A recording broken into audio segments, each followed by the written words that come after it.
जनक कहते हैं मैं इस बोध में ही स्थित हो गया, चाहे सारा जीवन गुजरे जहरीलों के संग, नेकों पर तो चढ़ न सकेगा सोहबते बद का रंग, जुहूर सरायत हो न सका महफूज रहा ये पेड़, गो चंदन के गिर्द हमेशा लिपटे रहे भुजंग।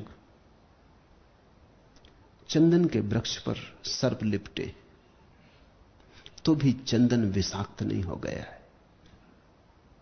गो चंदन के गिर्द हमेशा लिपटे रहे भुजंग, कोई फर्क नहीं पड़ता।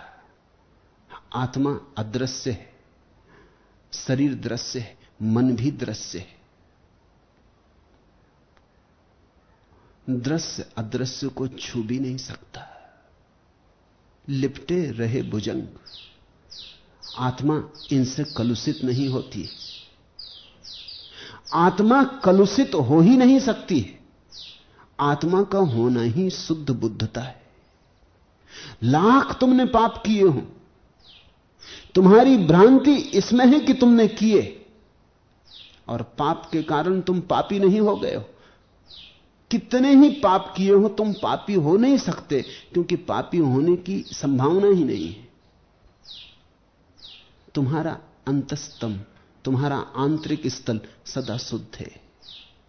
जैसे कि दर्पण के सामने कोई हत्यारे को ले आए तो दर्पण हत्यारा नहीं हो जाता। दर्पण के सामने ही हत्या की जाए तो भी दर्पण हत्यारा नहीं हो जाता। दर्पण के सामने ही खून गिरे तो भी दर्पण पर हत्या का जुर्म नहीं है। जो भी हुआ है शरीर और मन में हुआ है। इन दोनों के पार तुम्हारा होना अतीत है, अतिक्रमण करता है। न वहां कोई तरंग कभी पहुंची है, न पहुंच सकती। ऐसा जानकर मैं स्थित हूं। हम तो जो दृश्य है उससे उलझ गए और दृष्टा को भूल गए। मुल्ला नसरुद्दीन एक रात जूते खरीदने बाजार गया। एक साहब जूता खरीद रहे थे, वो भी उनके पास ही बैठ गया। अनेक जूते लाए गए, वो साहब जूता खरीद के चले गए। दूसरे साहब आए, वो भी जूता खरीद के चले गए। तीसरे आए, लेकिन मुल्ला 50 जोड़ियां देख ली, लेकिन कोई जोड़ी उसके पैर आई नहीं। दुकानदार भी थक गया और दुकान बंद होने का वक्त भी आ गया, लेकिन कोई जूता फिट ही नहीं बैठ रहा था। इतने में बिजली चली गई। पूना है, जानते आप, बिजली चली जाती। इतने में बिजली चली गई और तभी मुल्ला बड़े जोर से चिल्लाया, अरे आ गया, आ गया, फिट आ गया। दुकानदार भी बड़ा खुश हुआ कि चलो, आशा नहीं थी कि यह आदमी कुछ खरीदेगा कि खरीद पाएगा। लेकिन जब रोशनी वापस आई तो देखा कि मुल्ला का पैर एक जूते के डब्बे में रखे बैठा है।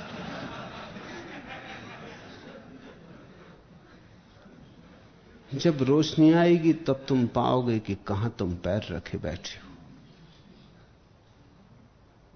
शरीर में अदृश्य दृश्य के साथ बंधा बैठा है। मन में निस्तरंग तरंगों के साथ बंधा बैठा है। जब रोशनी आएगी तब जागोगे और जानोगे। रोशनी कैसे आएगी? यह सूत्र रोशनी के लिए ही है। अध्यास आदि के कारण विक्षेप होने पर समाधि का व्यवहार होता है। ऐसे नियम को देखकर समाधि रहित मैं स्थित हूं। इसलिए मैंने कहा यह एक बड़े क्रांतिकारी सूत्र है। जनक कहते हैं समाधि रहित मैं स्थित हूं। जनक यह कह रहे हैं कि जैसे बीमारी होती तो औषधि की जरूरत होती, चित्त में विक्षेप है तो ध्यान की जरूरत है। अंग्रेजी में जो शब्द है ध्यान के लिए मेडिटेशन, वो उसी धातु से आता है जिससे अंग्रेजी का शब्द मेडिसिन, दोनों का मतलब औषधि होता है। मेडिसिन शरीर के लिए औषधि है और मेडिटेशन आत्मा के लिए। लेकिन जनक कहते हैं आत्मा तो कभी रुग्ण हुई नहीं, तो वहां तो औषधि की कोई जरूरत नहीं। मन तक औषधि काम कर सकती है। लेकिन तुम अगर समझो कि मैं मन के साथ एक हूं, तो मन के साथ एकता तोड़ने के लिए औषधि की जरूरत है। अगर तुम जाग के इतना समझ लो कि मैं मन के साथ अलग हूं ही, कभी जुड़ा ही नहीं, तो बात खत्म हो गई, फिर औषधि की कोई जरूरत न रही। आत्मा को ध्यान करने के कारण भी बंधन शेष रहता है, क्योंकि क्रिया जारी रहती। तुम कहते हो हम ध्यान कर रहे हैं, तो कुछ करना जारी है। ध्यान तो अवस्था है ना करने की। तुम कहते हो हम समाधिस्थ हो गए, तो जनक कहेंगे कि क्या कभी ऐसा भी था कि तुम समाधिस्थ नहीं थे? समाधि तो स्वभाव है। तो जो समाधि तुम बाहर से लगा लेते हो, किसी तरह आयोजन करके जुटा लेते हो, वो मन में ही रहेगी, मन के पार ना जाएगी। तो बहुत बार ऐसा होता है कि मन शांत होता है, हवाएं रुक जाती और पानी पर लहरें नहीं होती, तब तुम लगता है समाधि हो गई, बड़ा आनंद आ रहा है। मगर फिर लहरें आएंगी, फिर हवा आएगी, हवा पे तुम्हारा बस क्या है, फिर तरंगें उठेंगी, फिर सब शांति खो जाएगी। जनक कहते हैं समाधि तो तभी है जब समाधि के भी तुम पार चले जाओ, फिर तुम्हें कोई भी चीज अस्त व्यस्त ना कर पाएगी। समाध्यासाद्य विक्षिप्तो व्यवहारा समाधे। समाधि तो व्यवहार है, अगर मन विक्षिप्त है तो समाधि की जरूरत है। एवं विलोक्य नियमेव मेवाहम आस्थिता। इस नियम को जानकर मैं तो अपने में स्थित हो गया, समाधि के पार स्थित हो गया।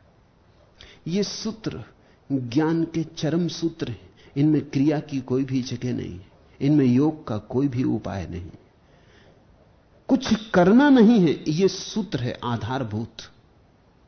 सिर्फ जो तुम हो उसे जाग के देख लेना, कुछ करना नहीं।